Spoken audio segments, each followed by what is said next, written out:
એક ગીચ જંગલમાં એક નાનકડો ભમરો રહેતો હતો. ભમરો ભલે નાનો હતો, પણ તે હિંમતવાન હતો. તે હંમેશા બીજાની મદદ કરવા માટે તત્પર રહેતો. એક દિવસ ભમરાએ જંગલમાં એક મોટો અને ગુસ્સાવાળો હાથી જોયો, અને તે કોઈ કારણસર ખૂબ જ ગુસ્સામાં હતો. તે પોતાના મોટા પગ પછાડી રહ્યો હતો અને જોરથી સૂંઢ હલાવી રહ્યો હતો. બીજા બધા પ્રાણીઓ હાથીથી ડરીને દૂર ભાગી રહ્યા હતા.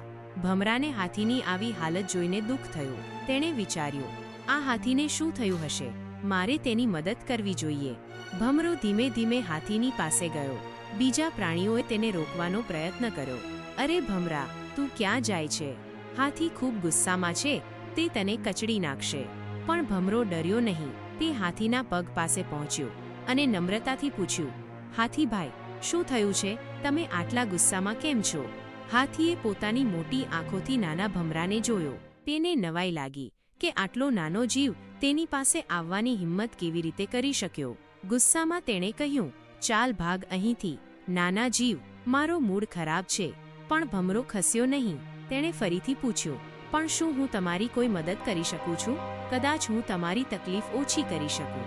હાથીને ભમરાની દયા અને હિંમત જોઈને થોડી શાંતિ મળી. તેણે નિસાસો નાખ્યો અને કહ્યું, મારી સૂંઢમાં એક મોટો કાંટો વાગી ગયો છે. તેનાથી મને ખૂબ દુખે છે અને હું તેને કાઢી શકતો નથી. ભમરાએ ધ્યાનથી જોયું તો ખરેખર હાથીની સૂંઢમાં એક મોટો અને તીક્ષ્ણ કાંટો ખૂંચેલો હતો. ભમરો નાનો જરૂર હતો, પણ તેના જડબા ખૂબ મજબૂત હતા. તેણે કહ્યું, હાથીભાઈ, જો તમે થોડીવાર શાંત ઊભા રહો તો હું આ કાંટો કાઢી શકું છું. હાથીને બીજો કોઈ રસ્તો દેખાતો નહોતો. તે પીડાથી કંટાળી ગયો હતો. તેણે ધીમેથી પોતાની સૂંઢ નીચી કરી અને ભમરાને કાંટા પાસે જવા દીધો. ભમરાએ પોતાના મજબૂત જડબાનો ઉપયોગ કરીને ધીમે ધીમે કાંટાને પકડ્યો અને તેને ખેંચી કાઢ્યો. કાંટો નીકળતા જ હાથીને રાહત થઈ. તેની આંખોમાં ચમક આવી ગઈ.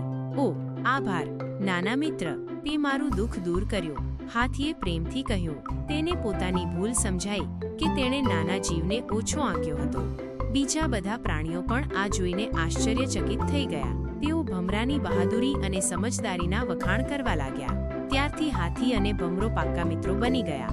હાથી ક્યારેય ભમરાને ભૂલ્યો નહીં અને હંમેશા તેનો આભાર માનતો રહ્યો. ભમરાએ સાબિત કરી દીધું કે કદ મહત્વનું નથી હોતું. હિંમત અને દયા સૌથી મોટી તાકાત હોય છે. તો બાળમિત્રો, આ વાર્તા આપણને એ શીખવે છે કે ક્યારેય કોઈને નાના ન સમજવા જોઈએ. હિંમત અને દયાથી મોટી મુશ્કેલીઓ પણ દૂર કરી શકાય છે. સાચા મિત્રો મુશ્કેલીના સમયમાં હંમેશા સાથે રહે છે.